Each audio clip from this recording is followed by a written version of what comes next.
Hello friends, എല്ലാവർക്കും നമ്മുടെ പുതിയ വീഡിയോയിലേക്ക് സ്വാഗതം. നമുക്കിന്നൊരു ചിക്കൻ ഫ്രൈഡ് റൈസിൻ്റെ റെസിപ്പി നോക്കിയാലോ.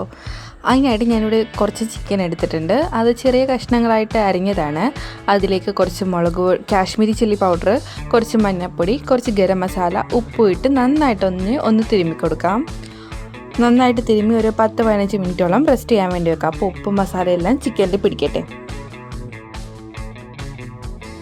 അങ്ങനെ 10-15 മിനിറ്റോളം റെസ്റ്റ് ചെയ്യാൻ വേണ്ടി വെച്ച് ഇനി നമുക്കിതൊന്ന് ഫ്രൈ ചെയ്തെടുക്കണം.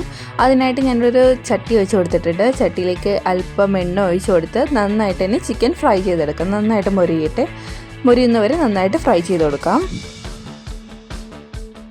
ചിക്കൻ ഫ്രൈ ചെയ്ത ഓയിലിൽ തന്നെ നമുക്ക് കുറച്ച് വെജിറ്റബിൾസ് ഒന്ന് വഴറ്റിയെടുക്കണം. അതിനായിട്ട് ഞാനിവിടെ ക്യാരറ്റ് എടുത്തിട്ടുണ്ട്, ബീൻസ്, ക്യാപ്സിക്കം, ഇതെല്ലാം ചൂടായ എണ്ണയിലേക്ക് ഇട്ട് കൊടുത്ത് നന്നായിട്ട് വഴറ്റിയെടുക്കാം. ഇതിലേക്ക് അല്പം ഉപ്പിടാൻ മറക്കരുത്. അതിന് ക്യാരറ്റും ബീൻസും ക്യാപ്സിക്കും എല്ലാം തന്നെ നന്നായിട്ട് വഴന്നു വന്നിട്ടുണ്ട്. ഇനി ഇതിലേക്ക് നമുക്ക് ഒരു 2 മുട്ട പൊട്ടിച്ചൊഴിച്ച് കൊടുക്കാം.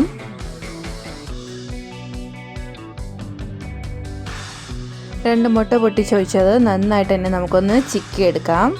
നല്ല ഒരു മുട്ട നന്നായിട്ട് മൊരിഞ്ഞ് കിട്ടുന്നവരെ നന്നായിട്ട് ആ വെജിറ്റബിൾസിൽ കിടന്ന് നന്നായിട്ട് തന്നെ ഒന്ന് മൊരിഞ്ഞ് വരട്ടെ. മുട്ടയും വെജിറ്റബിൾസും എല്ലാം നന്നായി മിക്സായി വന്നിട്ടുണ്ട്. ഇനി നമുക്ക് റൈസ് വേവിച്ചത് നമുക്കിതിലേക്ക് ഇട്ട് കൊടുക്കാം. വേറെ പ്രത്യേകിച്ച് റൈസൊന്നുമില്ല, കുറച്ച് മസാലകളെല്ലാം ഇട്ട് നന്നായിട്ട് അതിന് ബസുമതി റൈസാണ്, അതെല്ലാം ഇട്ട് നന്നായിട്ട് വേവിച്ചതാണ്. ഇനി ഇതിലേക്ക് ചിക്കൻ ഇട്ട് കൊടുത്ത് നന്നായിട്ട് തന്നെ ഇളക്കി യോജിപ്പിച്ചെടുക്കണം. ഹൈ ഫ്ലെയിമിലിട്ട് വേണം ഇത് മിക്സ് ചെയ്തെടുക്കാനായിട്ട്.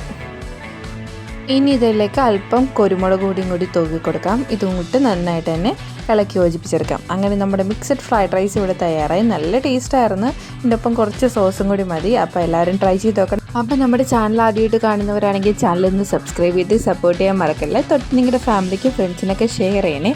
പിന്നെ അടുത്ത പുതിയ വീഡിയോ ആയിട്ട് കാണുന്നവരെ ബൈ.